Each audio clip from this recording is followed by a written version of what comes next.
Hello everyone, good morning. स्वागत है सभी का ऑनलाइन स्टडी में। तो आज हम आपके लिए लेकर आए हैं साइंस का सुपर डोज, जिसमें हम देखेंगे पार्ट 3। इससे पहले हम लोगों ने 2 पार्ट देख चुका है। अगर आपने नहीं देखा है तो प्लेलिस्ट में चेक कर लीजिएगा, लिंक आपको मिल जाएगा। इस वीडियो में हम लोग 50 MCQ देखते हैं, जिसके काफ़ी अच्छे तरीके से एक्सप्लेनेशन भी होता है। तो इस वीडियो को एंड तक ज़रूर देखिए, आने वाले एग्जाम्स के लिए काफ़ी हेल्प होगा। चलिए शुरू करते हैं। तो फ्रेंड्स, सबसे पहले बात कर लेते हैं कि इस वीडियो का सेफ स्कोर क्या है। क्योंकि अगर आपको लगता है कि साइंस की तैयारी आपने अच्छे तरीके से कर रखी है तो सेफ स्कोर आपके लिए 37 मार्क्स आउट ऑफ 50 से 37 आपको सही करना है। वीडियो अच्छी लगे, क्वेश्चंस अच्छे लगे तो वीडियो को लाइक ज़रूर कर दीजिएगा फ्रेंड्स, क्योंकि आपका लाइक हमें मोटिवेट करते हैं इस तरह की वीडियो बनाने के लिए। और चैनल पर पहली बार है तो यार चैनल को सब्सक्राइब करके नोटिफिकेशन बिल को ऑल पे ज़रूर ऑन रखें। तो चलिए आगे बढ़ते हैं। तो फ्रेंड्स, सबसे पहला क्वेश्चन देखिए क्या कह रहा है कि एक चालक का प्रतिरोध किसके अनुपातिक है। अनुपाती कह सकते हैं या फिर समानुपाती कह सकते हैं। तो ध्यान रखिएगा, आपने पढ़ा होगा डेफिनेटली कि जो रेसिस्टेंस होता है यानी कि प्रतिरोध जो होता है वो L/A होता है, इस तरह से। ठीक है, तो हम यहाँ पे देख सकते हैं कि लंबाई के समानुपाती होता है, जबकि अनुप्रस्थ काट के क्षेत्रफल के व्युत्क्रमानुपाती होता है। तो हमसे पूछा गया अनुपातिक, यानी सही आंसर हम ऑप्शन डी को टिक करेंगे। ठीक है, इस फॉर्मूले को याद रखिएगा, काफ़ी ये हेल्प करेगा। तो यहाँ पर भी हम पढ़ सकते हैं कि तार का प्रतिरोध इसकी लंबाई के अनुपातिक है और इसके अनुप्रस्थ काट के क्षेत्रफल के अनुपातिक होता है, विपरीत अनुपातिक होता है, यानी कि जो कि व्युत्क्रमानुपाती कह सकते हैं। चलिए नेक्स्ट क्वेश्चन क्या कह रहा है कि परमाणु रिएक्टर में नियंत्रक छड़ के लिए निम्नलिखित में से किसका उपयोग किया जाता है। नियंत्रक छड़ के लिए हम लोग किसका प्रयोग करते हैं। तो ध्यान रखेंगे, नियंत्रक छड़ के लिए बोरॉन या कैडमियम दोनों का यूज़ किया जाता है। ऑप्शन हम डी को टिक करेंगे। ठीक है, बी और सी दोनों सही होगा। यहाँ पर हम पढ़ सकते हैं कि यूरेनियम और प्लूटोनियम के विखंडन दर को नियंत्रित करने के लिए परमाणु रिएक्टरों में नियंत्रक छड़ का उपयोग किया जाता है। वे बोरॉन और कैडमियम जैसे रासायनिक तत्वों से बने होते हैं जो न्यूट्रॉन को, यानी कि जो कई न्यूट्रॉन को बिना विखंडन के अवशोषित करने में सक्षम होते हैं। ठीक है, चलिए अगला क्वेश्चन देखिए क्या। क्वेश्चन नंबर 3 कह रहा है कि हमारे शरीर में कई अंग होते हैं, निम्नलिखित में से कौन सा सबसे बड़ा अंग है। ध्यान दीजिएगा, क्वेश्चन में पूछा रहा है कि सबसे बड़ा अंग कौन सा है। तो सबसे बड़ा अंग के रूप में अगर आपने ऑप्शन बी को टिक किया यकृत, तो आप बहुत बड़ी गलती किया है। यहाँ पे अंग पूछा जा रहा है, अंग के रूप में हम लोग त्वचा को टिक करेंगे, ऑप्शन ए को टिक करेंगे। जो यकृत जिन लोगों ने टिक किया मैं आपको बता दूं कि यकृत जो होता है वो हमारे शरीर की सबसे बड़ी ग्रंथि होती है। यकृत सबसे बड़ी ग्रंथि है और पीयूष जो ग्रंथि है वो सबसे छोटी ग्रंथि होती है। ठीक है, तो इस तरह से आप याद रखिएगा। ऑप्शन हम यहाँ पे बी को टिक करेंगे, सॉरी ऑप्शन ए को टिक करेंगे, त्वचा। एक छोटा सा पॉइंट हम यहाँ पे पढ़ सकते हैं कि मानव शरीर में सबसे बड़ा अंग त्वचा है। त्वचा को एक अंग माना जाता है क्योंकि इसके विशिष्ट कुछ कार्य हैं, जैसे शरीर का तापमान बनाए रखना और अन्य अंगों को जीवाणु से बचाना, जिसके लिए कुछ विशेष ऊतकों की आवश्यकता होती है। तो इतना चीज़ें आपको नहीं याद रखना, सिर्फ और सिर्फ समझिए कि मानव शरीर का सबसे बड़ा जो अंग होता है वो त्वचा होता है। चलिए नेक्स्ट क्वेश्चन क्या है कि एक विद्युत बल्ब के फिलामेंट द्वारा 0.8 एम्पियर की धारा 3 मिनट के लिए खींची जाती है। तो बताइए कि परिपथ में प्रवाहित आवेश कितना है। तो इस क्वेश्चंस को अटेम्प्ट करने के लिए सबसे पहले तो आपको फॉर्मूला याद होना चाहिए कि हम जो न्यूमेरिकल है किस फॉर्मूले पे इसको सॉल्व करेंगे। तो आपने पढ़ा होगा Q बराबर क्या होता है, IT। ठीक है, Q बराबर IT होता है। ठीक है, यानी Q जो यहाँ पे होता है वो आवेश होता है, आवेश बराबर हम धारा गुने समय करते हैं। तो हमारे पास धारा कितना है 0.8 एम्पियर, लेकिन यहाँ पे समय जो होता है वो सेकेंड में होता है। ध्यान रखिएगा 3 मिनट, यानी कि हम कह सकते हैं कि 3 × 60। ठीक है, अब देखिए 6 × 18, 18 से 8 से गुना करेंगे तो कितना होगा 18 × 144, यानी कि 144 कर सकते हैं। पॉइंट के बाद एक जीरो आपका कोई मतलब नहीं रखता, इसलिए ऑप्शन हम डी को टिक करेंगे, 144। अच्छा, अब क्या होगा यहाँ पे, अगर इसका हम लोग मात्रक देखें तो क्या होगा। तो ध्यान रखिएगा आवेश का मात्रक जो होता है वो कूलम्ब होता है, यानी कि सी होगा 144 कूलम्ब। ठीक है, ऑप्शन डी को टिक करेंगे। नेक्स्ट क्वेश्चन बनता है कि दाब बढ़ाने से बर्फ का गलनांक। तो ध्यान दीजिएगा, दाब बढ़ाने से बर्फ का गलनांक जो होता है वो घटता है, ऑप्शन सी को टिक करेंगे। नेक्स्ट क्वेश्चन है कि प्रकाश वोल्टीय सेल के प्रयोग से सौर ऊर्जा के रूपांतरण के दौरान निम्नलिखित में से किसका उत्पादन होता है। तो किसका उत्पादन होता है, प्रकाश वोल्टीय सेल के प्रयोग से सौर ऊर्जा का रूपांतरण विद्युत ऊर्जा, ऑप्शन बी सही होगा। छोटा सा पॉइंट हम यहाँ पे पढ़ सकते हैं कि सौर ऊर्जा को विद्युत ऊर्जा में परिवर्तित करने के लिए फोटोवोल्टिक सेल का प्रयोग किया जाता है। यह एक विशेष अर्ध चालक कह सकते हैं कि डायोड होता है जो दृश्यमान प्रकाश को प्रत्यक्ष धारा यानी कि DC में परिवर्तित करता है। ठीक है, चलिए नेक्स्ट क्वेश्चन की द्रव्यमान ऊर्जा संबंध किसका निष्कर्ष है। द्रव्यमान ऊर्जा संबंध जो है वो किसका निष्कर्ष है। तो सापेक्षता का सामान्य सिद्धांत, ऑप्शन हम बी को टिक करेंगे। नेक्स्ट क्वेश्चन, पदार्थ के दबाव या फिर तापमान में परिवर्तन के कारण एक गैसीय अवस्था से द्रव अवस्था में परिवर्तन की प्रक्रिया को क्या कहते हैं? ध्यान दीजिएगा कि गैसीय अवस्था से द्रव अवस्था में परिवर्तन की प्रक्रिया को क्या कहते हैं? तो उसको हम कहते हैं संघनन। ऑप्शन डी बिल्कुल सही आंसर होगा, संघनन। नेक्स्ट क्वेश्चन बनता है कि निम्नलिखित में से कौन सा नियम यह कथन को वैध ठहराता है कि द्रव्य का न तो सृजन होता है और न ही विनाश। तो द्रव्य का न तो सृजन होता है न ही विनाश होता है, और ये जो कथन है कह सकते हैं कि द्रव्यमान का संरक्षण का नियम। ऑप्शन सी को टिक करेंगे। यहाँ पे एक छोटा सा पॉइंट आपको समझना है। देखिए क्वेश्चंस कभी कभी घुमा करके देता है, यहाँ पे द्रव्य ना लिख करके ऊर्जा लिख देगा। अगर ऊर्जा क्वेश्चंस में रहता तो वहाँ पे ऊर्जा संरक्षण का नियम कहते हैं, और अगर क्वेश्चंस में द्रव्य तो द्रव्यमान संरक्षण का नियम। ठीक है, दोनों बस थोड़ा सा डिफरेंसेस है। नेक्स्ट क्वेश्चन बनता है कि नासा के किसके संबंधित मिशन का नाम जूनो था? यानी नासा ने एक मिशन लॉन्च किया था जिसका नाम रखा गया था जूनो। तो बताइए कि किसके अध्ययन के लिए था? तो यहाँ पे सही आंसर हमारा होगा ऑप्शन बी, बृहस्पति के अध्ययन के लिए था। चलिए हम इसको थोड़ा सा डिटेल में समझ लेते हैं। देखिए यहाँ पे हम पढ़ सकते हैं कि जूनो अमेरिकी अंतरिक्ष अनुसंधान परिषद यानी कि नासा द्वारा हमारे सौरमंडल के 5वें ग्रह बृहस्पति पर अध्ययन करने के लिए पृथ्वी से 5 अगस्त 2011 को छोड़ा गया एक अंतरिक्ष शोधयान है। लगभग 5 वर्ष की लंबी यात्रा के पश्चात कह सकते हैं कि 5 जुलाई 2016 को यह बृहस्पति तक पहुंचने में सफल रहा। तो यहाँ पे ध्यान रखिएगा कि जो जूनो मिशन था वो बृहस्पति से संबंधित था और नासा ने इसको लॉन्च किया था 2011 में। अगला क्वेश्चन कि यूजेनिक्स का अध्ययन क्या है? यूजेनिक्स अध्ययन है किसका? तो यूजेनिक्स में हम लोग किसका अध्ययन करते हैं? अपने अनुवांशिकी घटकों को बदलकर मनुष्य को बदलना, उसको कहते हैं यूजेनिक्स। ठीक है, अगला क्वेश्चन कि कटरीना नाम दिया गया। कटरीना कैफ की बात नहीं की जा रही है, कटरीना नाम दिया गया, बताइए। तो ध्यान रखेंगे कटरीना जो नाम दिया गया था प्रभंजन यानी कि हरिकेन को नाम दिया गया था। हम यहाँ पे इसके बारे में थोड़ा सा पॉइंट समझ लेते हैं। देखिए कटरीना जो है वर्ष 2005 में अटलांटिक महासागर में आए विनाशकारी प्रभंजक यानी कि हरिकेन का नाम दिया गया था। तो ध्यान रखिएगा कटरीना हरिकेन था। देखिए नेक्स्ट क्वेश्चन क्या कह रहा है कि निम्नलिखित कथनों पर विचार कीजिए। फर्स्ट और सेकंड पॉइंट्स को पढ़िए और बताइए कि कौन सा कथन सही है। तो चलिए हम यहाँ पे एक करके देखते हैं। पहला पॉइंट क्या कह रहा है कि पारद थर्मामीटर का आविष्कार एल्कोहल थर्मामीटर के आविष्कार के पूर्व हुआ था। देखिए ये पॉइंट गलत है और मैं आपको अच्छे से समझाऊंगा कि क्यों गलत है। यहाँ पे ध्यान दीजिए क्वेश्चंस में क्या कह रहा है कि पारद थर्मामीटर यानी कि पारा का जो थर्मामीटर का आविष्कार है वो एल्कोहल के थर्मामीटर के पहले हुआ था, ये क्वेश्चन कहा जा रहा है। लेकिन ये पॉइंट गलत है, इसका बाद में हुआ था। हम आगे बात करेंगे कब हुआ था। पारद थर्मामीटर का आविष्कार जर्मन भौतिक शास्त्री विज्ञानी जो थे डीजी फॉरनहाइट ने 1714 ईस्वी में किया था, जो कि ये बिल्कुल सही है। यानी इसका 1714 में हुआ था किसका? पारा थर्मामीटर का, जबकि एल्कोहल थर्मामीटर जो था वो 1709 में ही हो गया था। चलिए इसके बारे में डिटेल में बात कर लेते हैं। यानी सही आंसर हमें आपका होगा, कथन हमें बताना था सही क्या है। ऑप्शन बी को टिक करेंगे, केवल और केवल 2 सही है। हम यहाँ पे देखिए डिटेल में पढ़ लेते हैं कि जर्मन भौतिक शास्त्रीय विज्ञानी जो थे डीजी फॉरनहाइट ने 1714 ईस्वी में पारा थर्मामीटर यानी कि पारा तापमापी का आविष्कार किया था। इसके पूर्व इन्होंने 1709 में ही एल्कोहल थर्मामीटर का आविष्कार कर दिया था, जो कि कथन 1 में उल्टा लिखा गया था। ठीक है, तो इस तरह से ध्यान रखिएगा। तो ये थोड़ा सा पॉइंट आप इसको समझ लीजिएगा। नेक्स्ट क्वेश्चन बनता है कि गन धातु के निर्माण में निम्नलिखित में से किसका उपयोग किया जाता है? गन धातु कह सकते हैं कि गन मेटल जो है, इसके इस्तेमाल में हम क्या क्या यूज़ करते हैं? तो कॉपर, जिंक और टिन, यानी तीनों का उपयोग होता है। ऑप्शन डी को टिक करेंगे, 1 2 3। यहाँ पे हम पढ़ सकते हैं कि गन धातु कांसे की एक किस्म है जिसका उपयोग पूर्व में आयुध के लिए किया जाता था। गन मेटल में 88% जो तांबा, 10% कह सकते हैं टिन और 2% लगभग जस्ता होता है। ठीक है, इसका उपयोग गियर और बैरिंग के लिए भी किया जाता है। चलिए अगला क्वेश्चन क्या है कि निम्नलिखित में से कौन सी आइंस्टाइन की खोज है? आइंस्टाइन की खोज बताइए कौन कौन सी है?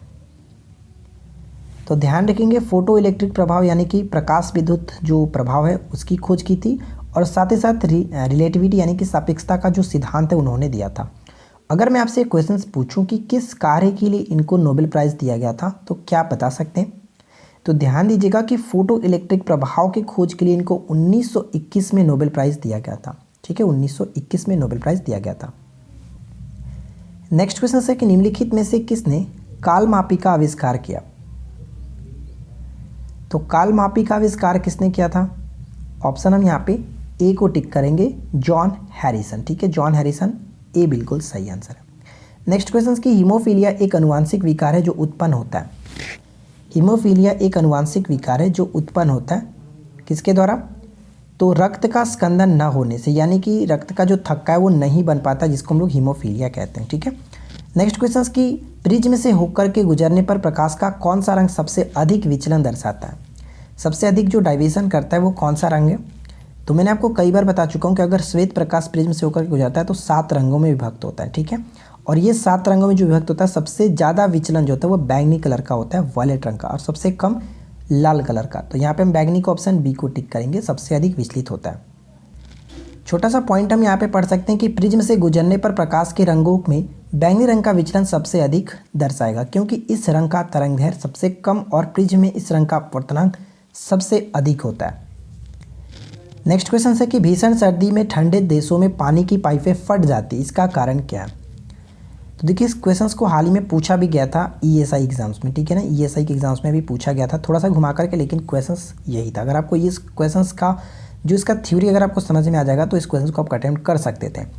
तो देखिए, यहाँ पे क्वेश्चन पूछा कि ठंडे देशों में पानी की पाइपें फट जाती है, तो इसका कारण ये होता है कि पानी जमने पर जो होता है फैलता है, यानी कि इसका आयतन जो होता है वो फैलता है, इस वजह से पानी की पाइपें फट जाती हैं।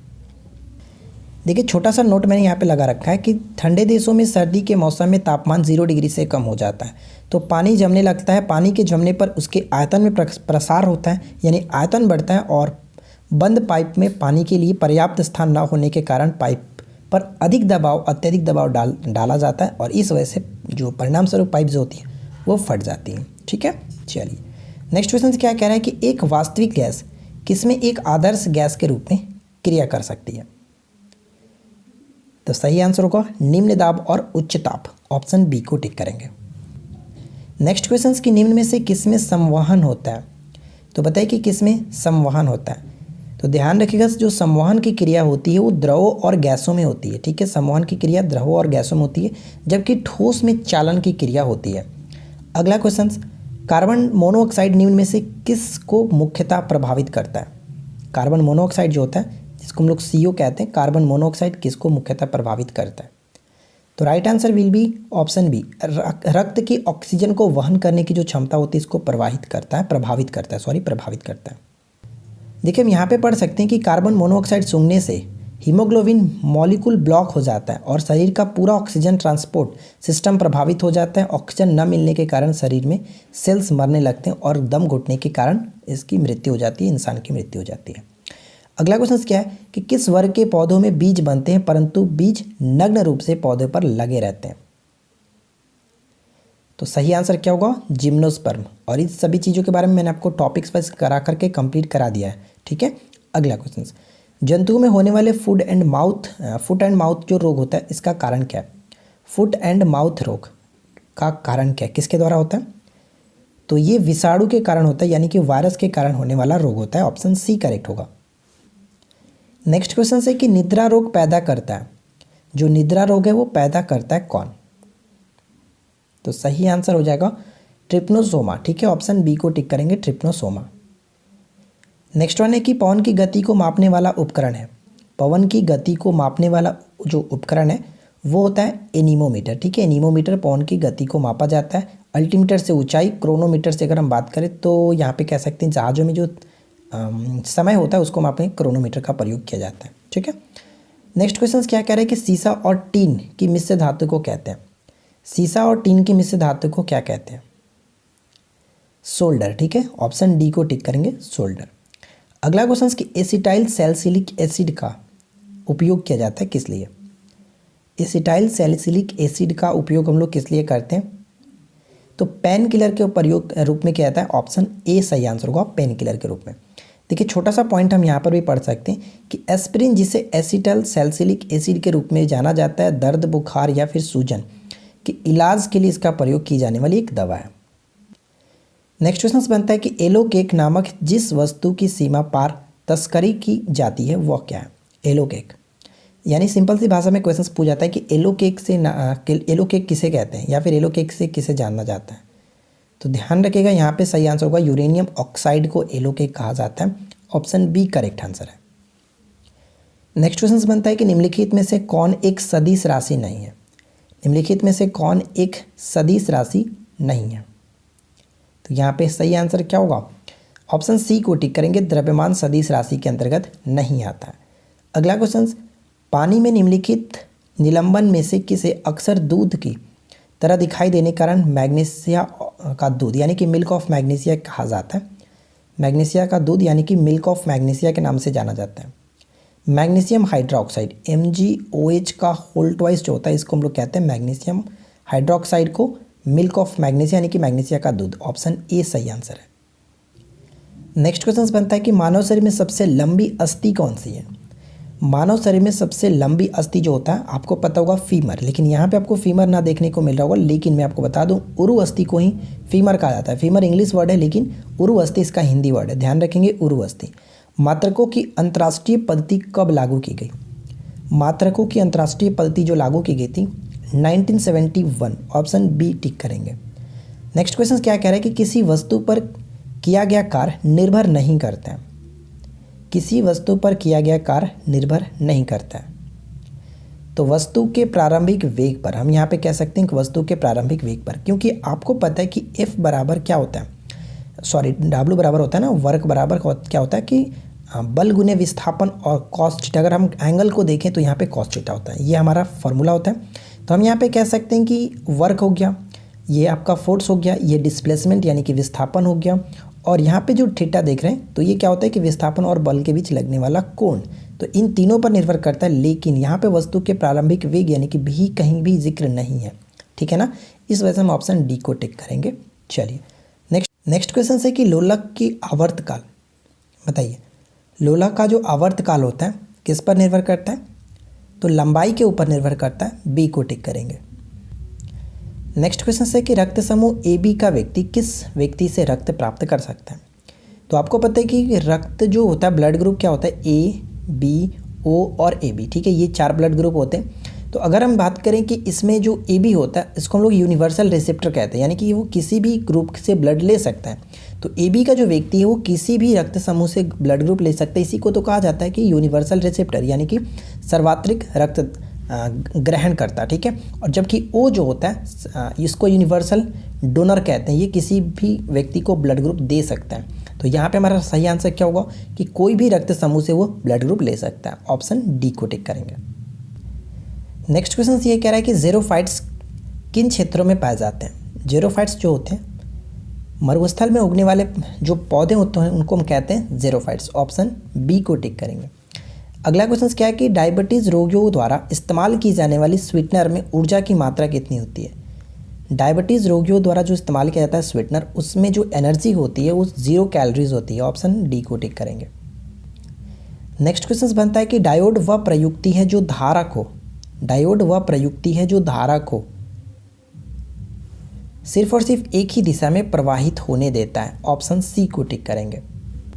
देखिए छोटा सा पॉइंट हम यहाँ पे पढ़ सकते हैं कि डायोड एक खास तरह का इलेक्ट्रॉनिक कंपोनेंट होता है जो कि 2 इलेक्ट्रोड जिसमें एनोड और कैथोड कहा जाता है, ठीक है।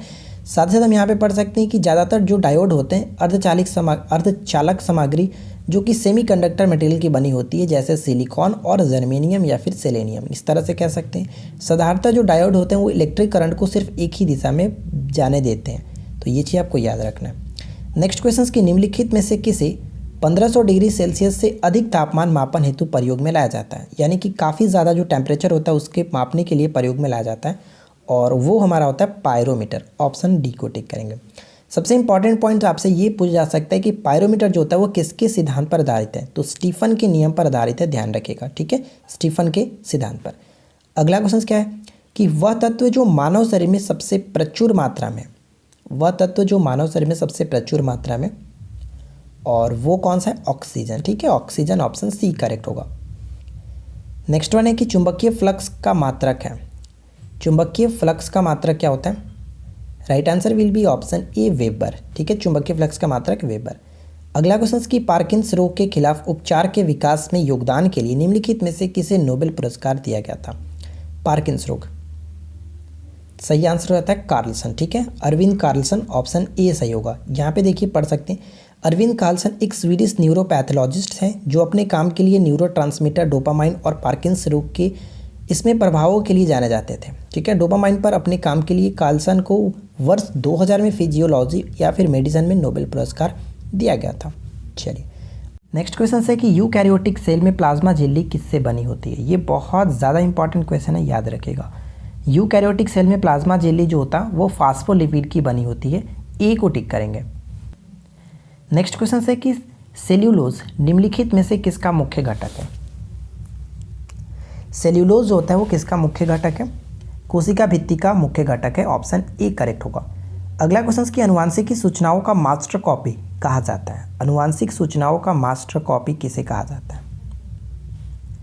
तो मास्टर कॉपी के रूप में लोग डीएनए को जानते हैं। ऑप्शन डी को टिक करेंगे, डीएनए। ठीक है। अगला क्वेश्चन कि सबसे बड़ा एक कोशिकीय जीव कौन सा है। सबसे बड़ा एक कोशिकीय जीव कौन सा है। जो अमीबा होता है वो सबसे बड़ा एक कोशिकीय जीव होता है। डी को टिक करेंगे। फ्रेंड्स, अगर आपने अभी तक इस वीडियो को लाइक नहीं किया तो यार प्लीज़ आपसे रिक्वेस्ट है कि वीडियो को लाइक कर दीजिएगा, अपने दोस्तों के साथ अधिक से अधिक शेयर कर दीजिएगा। पैरामीशियम में उत्सर्जन द्वारक को इस नाम से भी जाना जाता है। पैरामीशियम में उत्सर्जक जो द्वारक होते हैं उसको हम लोग किस नाम से भी जानते हैं। तो right answer will be option C, साइटोपायज के नाम से भी जाना जाता है। चलिए थोड़ा सा पॉइंट्स मैंने यहाँ पे लगा रखा, आप इसको पढ़ सकते हैं कि पैरामीशियम एक कोशिकीय प्रोटोजोआ संघ का एक प्राणी है। ठीक है। और ये साइटोपायज नामक अंग से अपशिष्ट पदार्थों का त्याग करता है, उत्सर्जन करता है। नेक्स्ट वन, अगला क्वेश्चन से कि बारपिंड किस में पाया जाता है। बारपिंड जो होता है वो किस में पाया जाता है। Right answer will be option C, मादा कायिक कोशिकाओं में पाया जाने वाला होता है बारपिंड। ठीक है। अगला क्वेश्चन जो कि लास्ट क्वेश्चन है, ध्यान दीजिएगा कि जब बर्फ के दो घनों यानी कि क्यूब को एक दूसरे के ऊपर दबाया जाता है तो उनके मिलकर एक हो जाने का कारण क्या होता है। दोनों चिपक कर के आपस में चिपक जाते हैं तो इसका कारण होता है सहसंयोजक आकर्षण। ऑप्शन हम डी को टिक करेंगे। तो देखिए फ्रेंड्स, यहाँ पे 50 MCQ कवर किया हम लोगों ने। उम्मीद करता हूँ कि आप लोगों को ये वीडियो अच्छी लगी होगी। वीडियो पसंद आया तो वीडियो को लाइक कीजिए, अपने दोस्तों के साथ अधिक से अधिक शेयर कीजिए। क्यूज का क्वेश्चन ये रहा, राइट आंसर नीचे कमेंट करके बताइएगा इस क्वेश्चन का राइट आंसर क्या होगा। अपने दोस्तों के साथ वीडियो को शेयर करना बिल्कुल भी ना भूलें। वीडियो अच्छी लगी हो तो अधिक से अधिक लाइक ज़रूर कर दीजिएगा।